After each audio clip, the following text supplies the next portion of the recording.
किसान साथियों नमस्कार। आज हम लोग जो समसामयिक विषय है कृषि के, उससे संबंधित जो हमारे कृषि से, पशुपालन से, सब्जी उत्पादन से संबंधित जो प्रश्न हमारे किसान भाइयों के आए हुए हैं और जो आने जाने पर कहीं फील्ड विजिट पे दिखाई पड़ते हैं, उसके संदर्भ में हम लोग चर्चा करेंगे।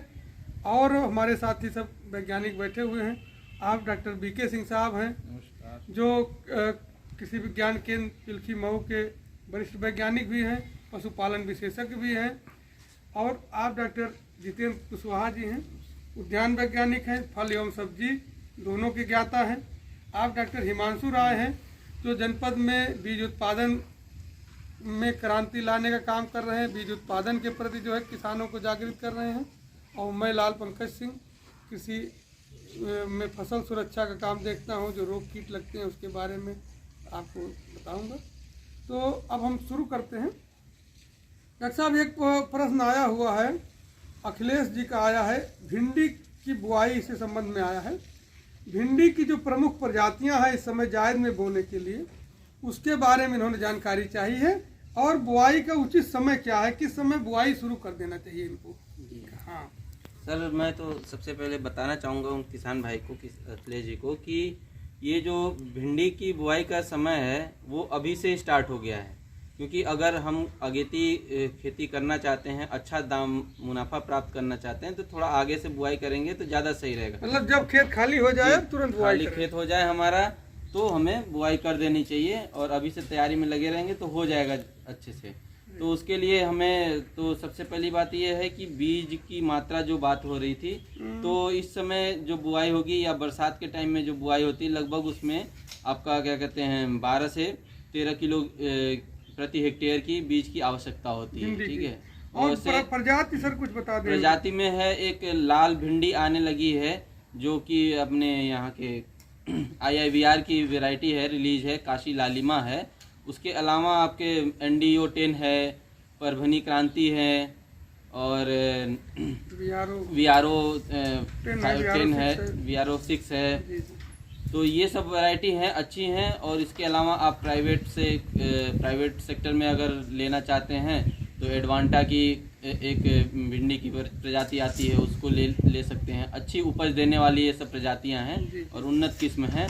इसमें रोग भी कम लगते हैं। सबसे फायदा यही होता है कि अच्छी प्रजाति लेने से आपको उसमें रोग कम लगेंगे। रोग कम लेने से जो है प्रजाति अपना किसी प्रजाति का बीज लाएं, खेत खाली हो तो तुरंत बुआई कर सकते हैं। इस समय टाइम है।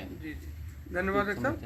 अब एक प्रश्न आया हुआ है, सूरजमुखी से संबंधित है। सूरजमुखी का बुआई का समय पूछा है मनोज जी ने, तो मैं उसके बारे में बता दे रहा हूँ कि देखिए 15 फरवरी से 15 मार्च का जो समय है, ये सूरजमुखी के लिए बहुत अच्छा समय है।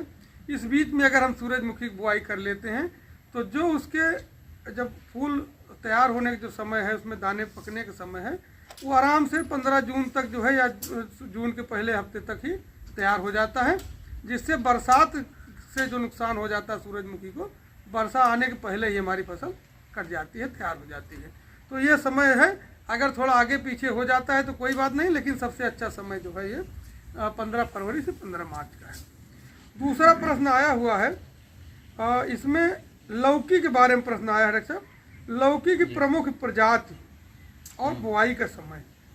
लौकी के लिए भी सर वही समय इस समय उपयुक्त चल रहा है, जायद वाली जो है, जायद वाली। और इसमें क्या कहते हैं वैरायटी तो बहुत सारी है। हमारे नरेंद्र यूनिवर्सिटी की ही वैरायटी है, नरेंद्र शिशिर है, नरेंद्र रश्मि है, नरेंद्र शिवानी जो एक सबसे लंबी है, 7 फुट की लगभग हाइट है उसकी। ठीक है। और NDBGH 10 है, जो अपनी हाइब्रिड वैरायटी है, 4 भी है। तो ये सारी वैरायटी उन्नत किस्म की हैं और इस समय इनका बुआई का समय भी चल रहा है, तो उससे किसान भाई अच्छा मुनाफा प्राप्त कर सकते हैं। अगेती उनकी बुआई करके और अच्छा उत्पादन ले सकते हैं। ठीक है सर, धन्यवाद। तो ये सर एक पशुपालन से सर समस्या आई हुई है, थनैला रोग अगर आजकल पशुओं में हो रहा है, जो ये इसमें जाड़ा खत्म हो रहा है, जानवर इनके जो है इन्फेक्शन इसमें बढ़ रहा है। और कहीं ऐसा तो नहीं कि इनके कुछ उठने बैठने की वजह से, या कहीं जो पशुशाला में गंदगी थी बिछावन की वजह से ऐसी कोई बात हो।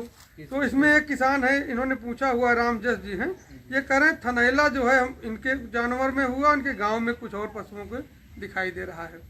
रामजस जी, मैं आपको बताना चाहूँगा कि जो थनैला बीमारी पशुओं में होती है वह मुख्य रूप से बैक्टीरियल बीमारी है, बैक्टीरिया के कारण होती है। लेकिन यह बीमारी क्यों है?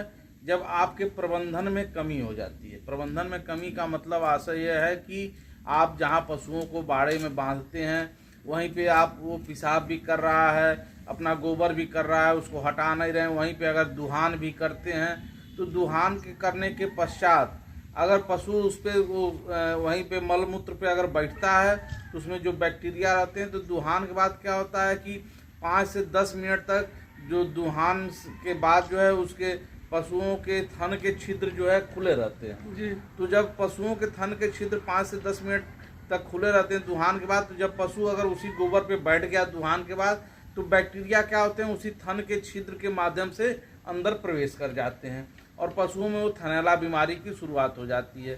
थनैला बीमारी के कुछ प्रमुख लक्षण हैं, आपको जानना चाहिए कि उसको आप पहचाने कैसे। तो थनैला बीमारी के सबसे प्रारंभिक लक्षण यह है कि अगर आपका पशु स्वस्थ है, शाम को आपने दुहान करके बाड़े में बांधा और सुबह अगर आप निकाल रहे हैं, देख रहे हैं थनों में सूजन है, लालिमा है, तो आप समझिए कि आपके पशु को थनैला बीमारी हो गई है। इसके लिए सर्वप्रथम प्राथमिक उपचार यह आप कर सकते हैं थनैला बीमारी के लिए कि आपके पास अगर कोई चौड़े मुंह का बर्तन हो उसमें या डिब्बा हो तो उसको आधे पर से काट दें और उसमें बर्फ़ भर दें और बर्फ़ से थन की सिकाई आप 2-3 बार करें। अगर प्राथमिक अवस्था है, थनैली की लालिमा सूजन दिख रही है, तो केवल आपके 2-3 बार 2 दिन बर्फ़ से सिकाई करने मात्र से ही वह थन की लालिमा और सूजन कम हो जाती है, थनैला खत्म हो जाता है। लेकिन अगर आप वहाँ पर नज़रअंदाज कर देते हैं तो उसकी दूसरी अवस्था में वह थनैला आ जाता है, जैसे थनों में कड़ापन हो जाना, गांठें बन जाना। और वहाँ पर भी अगर आपने ध्यान नहीं दिया तो जो उसकी अंतिम अवस्था है कि पशुओं के थन से खून या मवाद आने लगता है दूध की जगह पे, तब आप कोई भी पशु चिकित्सक उस थन को नहीं बचा सकता है और आपका वो थन खराब हो जाता है। तो ऐसी स्थिति न आने पावे, इसके लिए आपको जागरूक सतर्क रहना पड़ेगा। इसके लिए होम्योपैथ में कुछ बहुत ही अच्छी दवाएं आती हैं, उनको लेके आप पशुओं के, जब भी आपको गर्मी का मौसम शुरू हो, क्योंकि गर्मी के दिनों में इसके बैक्टीरिया ज़्यादा सक्रिय रहते हैं जी जी। तो जब भी मौसम शुरू हो तो आप फाइटोलक्का है, बेलाडोना है और कोनियम है, या 30 के पावर में ये दवाओं को 30 की पोटेंसी में आप दवाओं को ले लीजिए 1-1 औंस और 15-15 बूंद 5-5 मिनट के अंतराल पर सुबह दोपहर शाम। अगर पहली प्राथमिक अवस्था द्वितीयक अवस्था तक है तो नहीं, तो आप अगर ज़्यादा सीवियर कंडीशन है, गंभीर अवस्था है, तो आप 4-4 घंटे के अंतराल दवा तो रोटी पे से डाल के हाँ, रोटी पे 5-5 मिनट के अंतराल पे 4-4 घंटे पे अगर आप खिलाते हैं 1 हफ्ते में, तो आपको बहुत ही अच्छा जो है सुधार देखने को मिलता है। सबसे ज़रूरी चीज़ है कि आप बाड़े की साफ सफाई रखें, वहाँ जो है स्वच्छता रखें, जिससे यह बीमारी जो है फैलने नहीं ना पाए। अगर उसमें गंदगी है उठने वाली बैठने वाली जगह पे तो इससे दिक्कत, हाँ, उससे जो है आपका जो है स्वच्छ रहे। धन्यवाद डॉक्टर साहब। अभी एक प्रश्न आया हुआ है माहू का, माहू के लिए पूछा है अरविंद जी ने।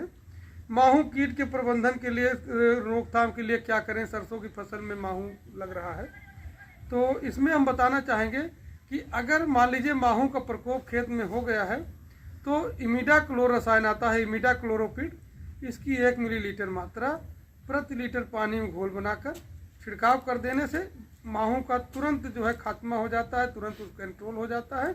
अगर आपके खेत में अभी माहू नहीं आया है, आपको आशंका है, तो आप नीम ऑयल जो है 3 मिलीलीटर प्रति लीटर पानी में घोल बनाकर एक छिड़काव कर दें पहले से ही। तो उसमें अगर बादल दिखाई दे रहे हैं या नमी है, तो तापमान बढ़ रहा है इस समय, तो अगर आपको ऐसा लग रहा है कि बगल कहीं किसी के उसमें दिख रहे हैं माहू, आपको आशंका है, तो आप इसको कर सकते हैं, नीम ऑयल के छिड़काव कर देंगे तो उसमें जो है उससे बचाव हो जाएगा। एक प्रश्न डॉक्टर साहब आपसे है बीज उत्पादन से, लेकिन एक किसान है भिंडी का बीज उत्पादन करना चाह रहे हैं, राम अवतार जी, तो भिंडी का बीज उत्पादन के लिए क्या आपका सलाह है, कैसे करें ये? सर्वप्रथम मैं किसान भाइयों को बताना चाहता हूं कि जो भी भिंडी की खेती कर रहे हैं तो उनको सर्वप्रथम बीज का चुनाव करना है। बीज के चुनाव के लिए वो पहले ये ध्यान रखें कि बीज वो कहाँ से खरीद रहे हैं, जी। या किसी दुकान से खरीद रहे हैं। कहीं से कहाँ अगर- से खरीदे वो, जहाँ से आप अगर बताओ। वो हमारे ही जो अनेक संस्थाएं हैं, जैसे हमारे ही मऊ जिले में जो भारतीय बीज अनुसंधान संस्थान है, आपके बनारस में भारतीय सब्जी अनुसंधान संस्थान है, तो आप इन संस्थानों से ही आप भिंडी का बीज हो चाहे और किसी भी सब्जी के बीज आपको खरीदना, तो आप इसी संस्थानों से खरीदें, न कि आप हाइब्रिड बीज खरीदें। आप यहाँ से जाके ब्रीडर सीड या फाउंडेशन सीड भी खरीद के अपने खेत में आप अपना बीज लगाकर और उगा सकते हैं। मतलब आधारी या अभिजनक बीज लावें जी। और उसकी बुआई करें। और उसके बाद आप बीज लगाने के बाद आप ये देखें कि आपको आगे इस बीज को बेचना भी, तो इसके लिए आप बीज प्रमाणीकरण संस्था है, आप वहाँ के अधिकारियों से मिलके अपने खेत का निरीक्षण करवाएंगे, तो आपको मतलब वहाँ आप जाके पहले रजिस्ट्रेशन कराना जी, होगा, जी। रजिस्ट्रेशन करा लें, फीस जमा कर दें, हाँ, तो फीस वो लोग जमा- अपना इंस्पेक्शन करेंगे हाँ जी, और उसके बाद जो है उसके बाद आपको वो टैग दे देंगे, जी। जिससे कि आपको उस बीज को बाजार में बेचने में आसानी रहेगी और उसका उचित मूल्य आपको उस बीज का निर्धारित मूल्य मिलेगा। पे बेच सकते हैं। जी, धन्यवाद डॉक्टर साहब, बहुत अच्छा। तो अब एक प्रश्न आया हुआ है, टमाटर में झुलसा से संबंधित आया हुआ है।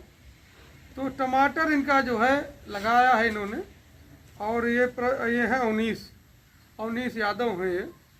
इन्होंने पूछा है कि टमाटर में झुलसा रोग लगा है, क्या करें। झुलसा रोग में करना क्या है कि जब आपको जैसे पत्तियां किनारे किनारे जली हुई हैं, ऐसे लग रहा है कि जैसे जंग लगा हुआ है, ऐसे सूख रही हैं, बीच में धब्बे धब्बे हो गए हैं, तो आप समझ लीजिए कि पर्णी झुलसा है इसका जो है टमाटर का। इसके लिए इसकी अगर शुरुआत है तो इसमें जो है मैंकोजेब दवा आती है डाइथेनियम 45, उसकी जो है 2.5 ग्राम मात्रा प्रति लीटर पानी में घोल बनाकर छिड़काव कर सकते हैं। अथवा जो है कॉपर ऑक्सीक्लोराइड आती है दवा, 2 ग्राम प्रति लीटर पानी में घोल बनाकर इसको छिड़काव कर देते हैं, तो ये जो है रोग जो है ख़त्म हो जाता है। इसमें कोई और ज़्यादा परेशान होने की ज़रूरत नहीं, कोई और दवा डालने की ज़रूरत नहीं। तो ये चीज़ें हो गई। एक सर पशुपालन से और एक प्रश्न है। पशुओं को किलनी सर समझ रहे हैं, परजीवी होते हैं, बाह्य परजीवी से बाहर लगे रहते हैं, तो किलनी लगे हुए हैं, तो इसके लिए क्या ऐसा कुछ किसान भाई क्या उपाय करें कि जो परजीवी कुटकी किलनी जो ऐसे परजीवी बाहर लगते हैं उनको नियंत्रित कर सकें आसानी से, क्या उपाय इसके लिए है सर। देखिए किसान भाइयों को मैं बताना चाहूँगा, पशुपालक भाइयों, जो ये किलनी, चमोकन या पिस्सू या बड़ी मक्खियाँ, डंस, इस टाइप की जो होते हैं वायु परजीवी, वह पशुओं के दूध उत्पादन पर और उनके हार्मोन पर, ये जो जब गर्मी बढ़ती है तो उनके अंदर बहुत इरिटेशन पैदा करते हैं, इसलिए उनके हार्मोनल डिफरेंसेज उनके शरीर में बहुत हो जाते हैं। इसलिए अब बहुत ज़रूरी हो जाता है कि हम वायु परजीवी का जो है उनका उपचार करें और उनसे वायु परजीवियों से बचाएं। इसके लिए क्या करना चाहिए आपको कि बाज़ार में बहुत से वायु परजीवी उपलब्ध हैं, जैसे क्लीनर है, क्लीनट्राप है, बूटाक्स है, जूटाक्स है, ये तमाम वायु परजीवी हैं जिनकी 2 ml दवा प्रति लीटर पानी में घोल बना के और उसके जो है शरीर पे लगाते हैं। शरीर पे लगाने से पहले ये ध्यान रखिए कि उसका मुंह जो है किसी जो है जैसे जाबी हो या जिस तरीके से जाबा हो, उससे उनका मुंह को बांध दें जिससे वो चाटने न पाए। तो यह ध्यान रखिए। और लगाने के 5 से 6 घंटे के बाद पशु को स्नान करा देते हैं। लेकिन बहुत से समस्या देखने को आता है कि 10-15 दिन बाद किलनियाँ पुनः उनको लग जाती हैं। उसका कारण मुख्य होता है कि जो किलनी के अंडे होते हैं वह आपके बाड़ों के दरारों में, पशुशाला में वहीं रहते हैं, वहीं पे गिरे रहते हैं। 15 दिन बाद फिर वो अपनी साइकिल पूरा करके वह जो है एडल्ट में बदल के फिर वह नुकसान पहुंचाने लगते हैं आपके पशुओं को। तो इसके लिए आपको चाहिए कि जो दवा आप अपने पशु के शरीर पे लगा रहे हैं उसी दवा का अपने बाड़े में फ्यूमिगेशन या छिड़काव जरूर कर दें। दीवारों पे, दरारों पे, जहाँ जहाँ पशु बैठते हैं उसका छिड़काव अवश्य कर दें। इसके अलावा अगर एक दवा आती है आइवरमेक्टिन, आइवरमेक्टिन ऐसी दवा है जो आपका बाह्य परजीवी और अंतः परजीवी दोनों के लिए काम कर रही है। तो इस दवा का यह इंजेक्शन है, इस इंजेक्शन को जो है आप अपने पशुओं को लगवा दीजिए साल भर में 2 बार। तो आप बाह्य परजीवी और अंतः परजीवी से दोनों से आपके पशु का बचाव हो जाता है और आपके पशु का स्वास्थ्य और दूध उत्पादन दोनों अच्छा रहता है। बहुत अच्छा रहा साहब। समसामयिक चर्चा इसी तरह से चलती रहे, इससे हम आशा करते हैं कि जो हमारे किसान भाई कार्यक्रम को देख रहे हैं, इसको चर्चा को देखेंगे, वो लाभ उठाएंगे और आगे भी इस तरह की चर्चा हम लोग करते रहेंगे। धन्यवाद। धन्यवाद।